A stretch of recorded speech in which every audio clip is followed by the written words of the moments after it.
15 years ago, Patty Carr had just started working for David Steward when he rushed in late for a meeting asking her to get his wife Thelma on the phone. I hear this whispering, and all of a sudden I realize they're praying in there. And so when he was done, he said, "Okay, come on in, let's see what we got going today." I said, "Dave, were you praying with Thelma?" He said, "Oh yes, we pray every morning before I leave, but when I'm running late, I'll come and pray here at the office first."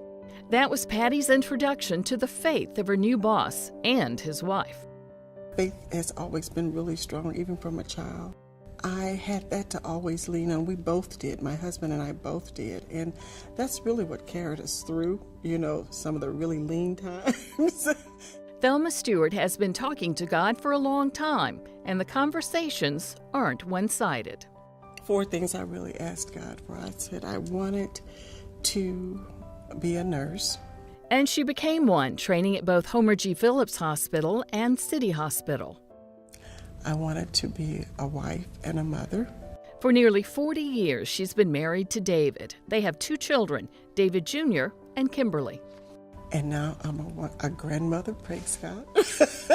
And then the other was to be a philanthropist. Thelma had watched her mother and later her mother-in-law share whatever they had and wanted to do the same. Not even a teenager, she began collecting for multiple sclerosis. They would send me my little envelope and my little information in a little box. I would go to the neighbors and they'd give their little change and and I would collect it, add it up and send it in, every year. But I just got such joy out of that. Her ability to give and her gifts have grown, but her motivation remains the same. Thelma supports children and the arts, which she says can be transformative. Went to Soda in high school, and every year they took us to the symphony, and we got to go to the symphony, and we would be so excited to go there and see the musicians and the conductors, to play and everything, and it was like it was a whole nother world they opened up to us. Those who know Thelma aren't surprised by her unflagging desire to serve. She is just nurture extraordinaire. She pays attention to people. What would you say your legacy? Not necessarily your family's legacy or your husband's legacy, but your legacy is?